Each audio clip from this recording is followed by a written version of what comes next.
The favorite person photo had been up for 6 hours.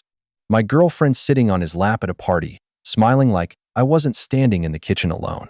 For months, she told everyone he was like a brother, and I was the insecure one. I never corrected her. I kept the screenshot until a wedding a year later put that same Caption back in front of everyone. I'm Alex. I work in back-end marketing analytics, but it pays steadily, and I'm good at it. I'm not someone who needs attention. I show up, I do what I said I'd do, and I don't make it a production. I met Sarah about 3 years ago through a mutual friend group. She was magnetic, the kind of person who makes every room feel like the party started when she arrived. Funny, warm, high energy. I was drawn to how open she was. She told me she was drawn to my stability. We dated for about 1.5 years before we moved in together. It felt right at the time.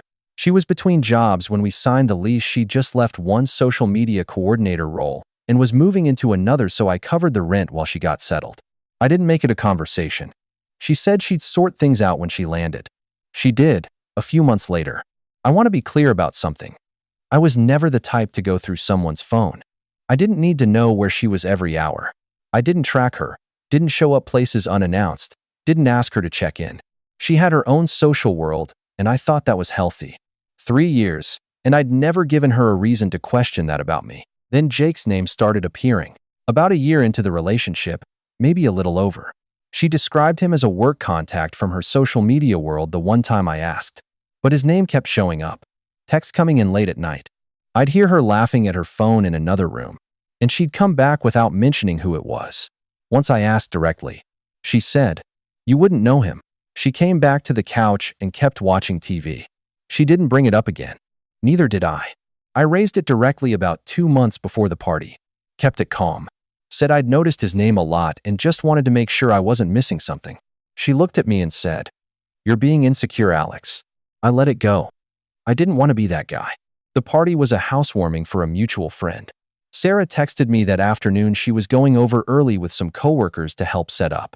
I told her I'd meet her there after I finished a few things. I got there about 20 minutes in. Said hello to people near the door, got a drink, made my way through the room. I wasn't in a hurry to find her. And then I did. I've already described what I walked into. But the part that stayed with me longer than the image itself was what happened when I asked to step outside. I didn't make a scene. I went over, said her name quietly, and asked if she had a minute. She sighed, not dramatically, just visibly. Like being asked to step away was the inconvenient part of her evening. Outside, I kept my voice down. I said, "Why were you sitting on his lap?" She said, "That's just how we are." I said, "In front of me?" She said, "I didn't think it would be a thing." She wasn't defensive. She wasn't apologetic. She had this patient, slightly puzzled expression like I was the one who'd introduced something strange into an otherwise normal night. I waited for her to say something more. To recognize, even briefly, why it looked the way it looked. She just looked back at me. I said, "Okay." I went back inside, got my jacket, and drove home alone. The drive was 15 minutes, and I didn't turn on the radio. She didn't text that night. I checked before I went to sleep. The apartment was quiet in a specific way: my name on the lease, her things on the shelves, and nothing from her. The next morning, her name came up on my phone, and for a few seconds I thought maybe she'd had time to sit with it. Come back with something honest. She didn't apologize. What she sent made clear she hadn't spent the night thinking about what I'd seen. She'd spent it working out which version of the story she was going to run with. That version, as it turned out, had very little to do with what I'd actually seen. I went quiet for a few days. And I started doing something I hadn't done before. I started counting. Not obsessively. I wasn't making a spreadsheet with timestamps. But the moments were there, and once I stopped explaining them away, they came into focus quickly. There was the midnight text, about 8 months back. I was in the living room, she was in the bedroom, her phone lit up on the counter. Jake's name on the screen. I saw it for maybe 2 seconds before she came in and picked it up without saying anything. I told myself it was nothing. There was the dinner where I found out Jake would be there only after I arrived. She hadn't mentioned it beforehand.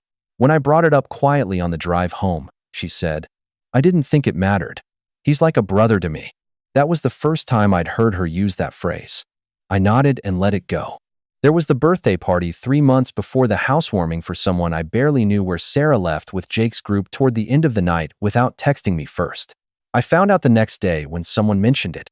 Her explanation: I told you I might leave early. She had. She hadn't mentioned who with. I brought it up when she got home that night. She said, I didn't think you'd want to stay that late anyway. Then she changed the subject. I let her. And there was the Instagram comment. Jake had left something on one of her photos from a rooftop event.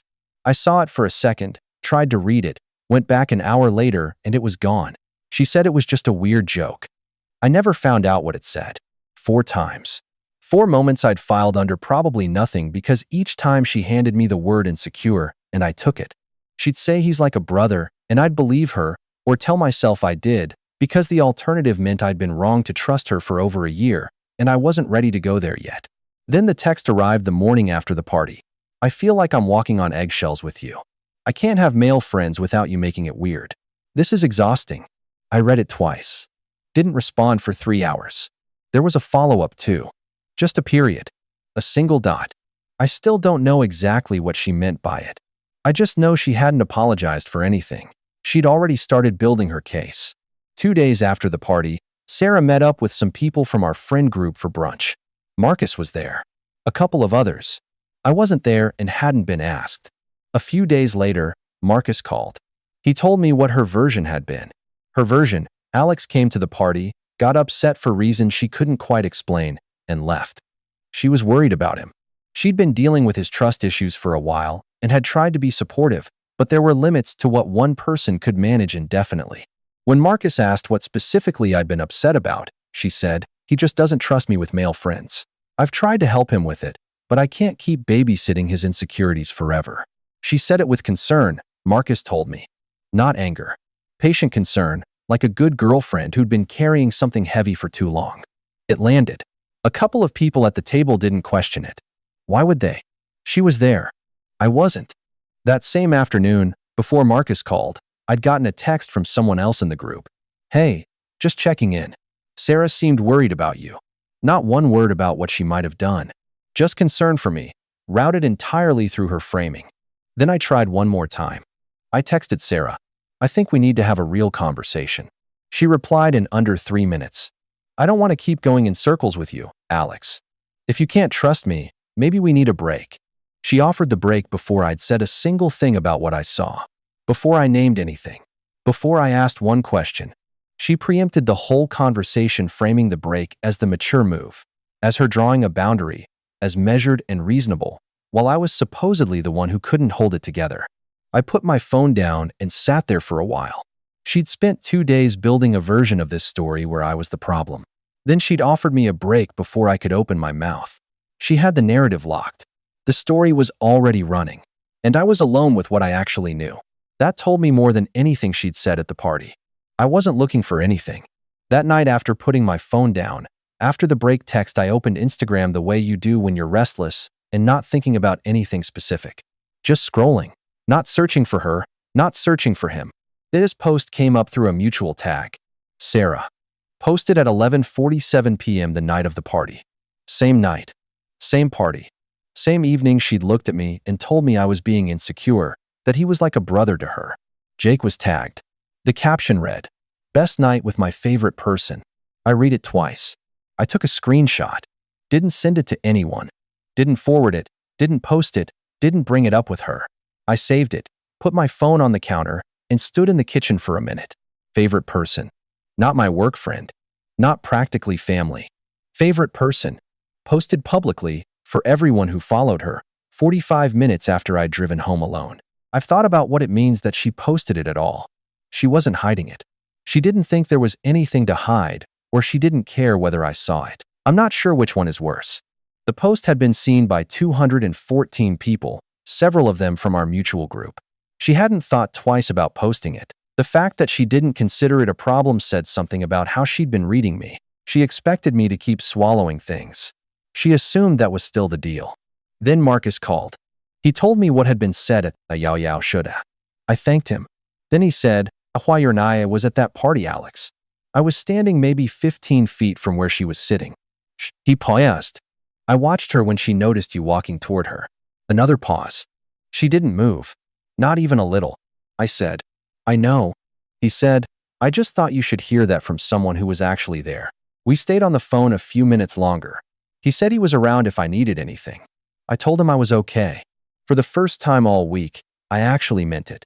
A few days after that, Sarah texted asking about the following month's rent.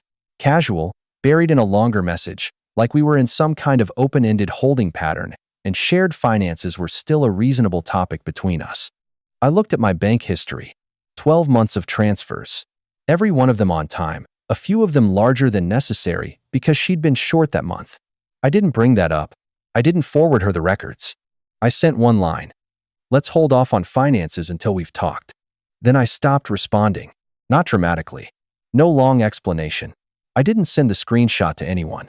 I didn't ask Marcus to make a statement to the group. I just stepped back. I had what I needed. I knew what I'd seen. Marcus had confirmed what he'd seen, and the post had filled in everything in between. I didn't need her to admit anything. I already knew. And for the first time in a long time, knowing something without being told I was wrong for knowing it, that felt like solid ground. I thought about what I wanted to say for most of a day. In the end, I kept it short. Not because I was trying to be cold, because there was only one thing I actually needed to say, and everything else would just be giving the conversation somewhere to go that I didn't want to follow. I sent one text. I've heard you. I'm not insecure, but I'm not available for this anymore. Then I put my phone in a drawer. I arranged with Marcus to drop off her key that weekend. He didn't ask questions. I went over Saturday afternoon to collect my things. Sarah texted 3 times while I was there. First, are you getting your stuff? Then, can we just talk for 5 minutes? Then, I'm not trying to fight. I just want to talk. I read all 3. I didn't respond to any of them. It wasn't a punishment. I just didn't have anything left to say that wasn't already in that one text. The conversation she was offering would have gone the same way every conversation with her had gone, her reframing, me trying to be heard, both of us ending up in the same place. She'd been the one to say she didn't want to go in circles. For once, I agreed with her. About a week after I moved my things out, I booked one session with a therapist. Not because I believed I had a trust problem. Not because any part of her version had turned out to be accurate.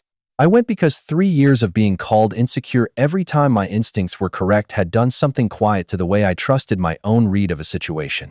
I didn't want to carry that into whatever came next. The therapist said something I've thought about since. Gaslighting doesn't always come from a calculated place. Sometimes people genuinely believe the story they're telling, especially when the alternative is admitting something about themselves they're not ready to face. I left that appointment feeling like I'd put something down. Something I hadn't realized I was still holding. After that, I just lived. Over the next 6 weeks, Sarah called me 47 times. I know the number because I counted it afterward, not during. The calls came in waves, a few clustered together, then quiet for a few days, then more. Voicemails. Texts. Most of them apologetic, or trying to be searching for something she could say that would land. 2 of them were accusatory. One said, "You're punishing me for having friends." Another said, "This is exactly what I was talking about. You never actually trusted me." I listened to a few of the voicemails. I read every text. I responded to nothing. The accusatory ones would have landed differently a month earlier. But I already knew what I knew. The screenshot existed. Marcus had told me what he'd seen. 3 years of moments I'd filed under probably nothing were no longer something I could unknow. Her messages didn't introduce new information. They just confirmed that her position hadn't changed. Sometime around the 6-week mark, the calls stopped. I don't know the exact day. I just noticed at some point that my phone had gone quiet, and I didn't feel anything particular about that. Life moved. I got a promotion about 5 months out. Not a dramatic leap, but a real one. A senior title, a project I'd been pushing for, and a raise that let me move into a better apartment on my own. Quieter building, closer to the office, entirely mine from the first week. I didn't post about it, I just went. I met Qley through a coworker about a month after the move. She worked in project management. Calm, direct, grounded in a way I hadn't fully appreciated until I found myself on the other side of someone who wasn't. We went to dinner a few weeks after we met. At some point she asked about my last relationship. I gave her the short version. She asked, "Did you ever find out what actually happened between them?" I said, "I know what I saw." She nodded and didn't push. That was the moment I knew she was different. It wasn't that she was unusually understanding. It was that she didn't treat my read of the situation like something that needed to be corrected or managed. She heard it, accepted it, and moved on. That was all it took. I didn't realize until then how much energy I'd spent in the last 3 years waiting for someone to just do that. Meanwhile, the story Sarah had been running quietly started coming apart not because of anything I did, but because she contradicted herself.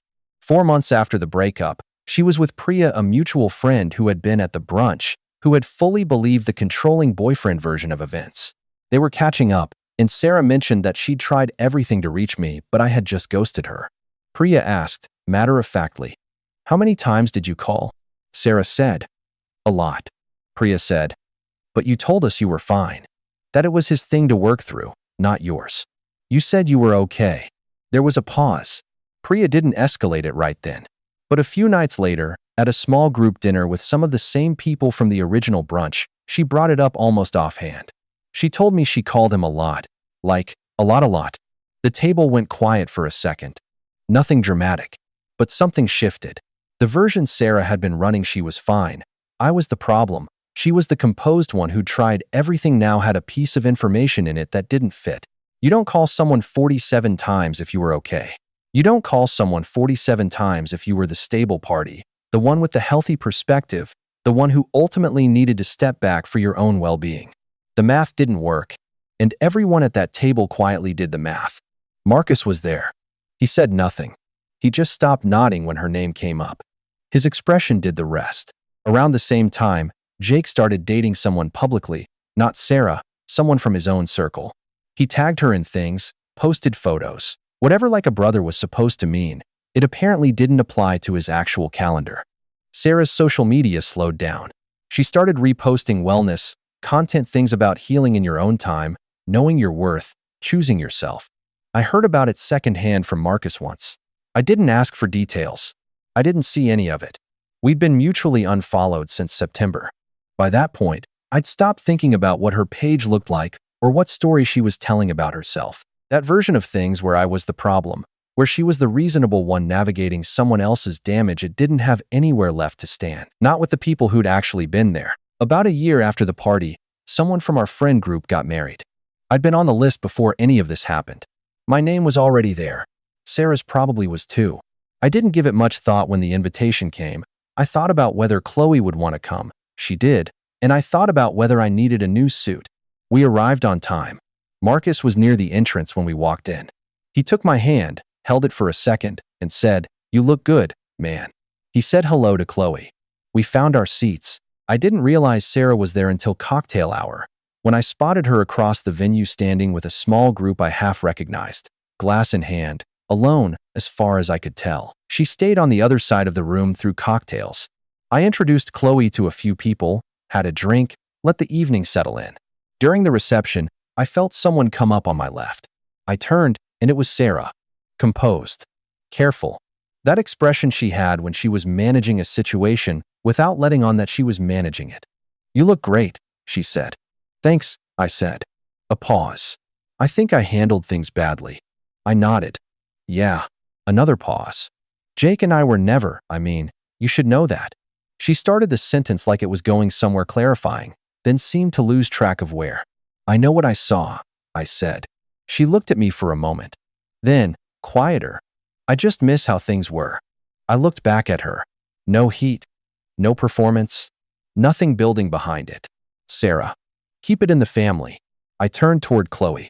She raised an eyebrow. I shook my head once. She handed me my drink. We stayed for the first dance. Watched the couple come onto the floor. The room going quiet the way it does at that moment, guests moving to the edges, someone's aunt already crying. The whole thing warm and a little bit perfect in the way weddings can be when they aren't yours. We left before dessert. Not because of anything that had happened inside. Just because we were ready to go. Qley took her heels off in the parking lot. We talked the whole drive home about nothing important, a restaurant we kept meaning to try, something funny from her office that week.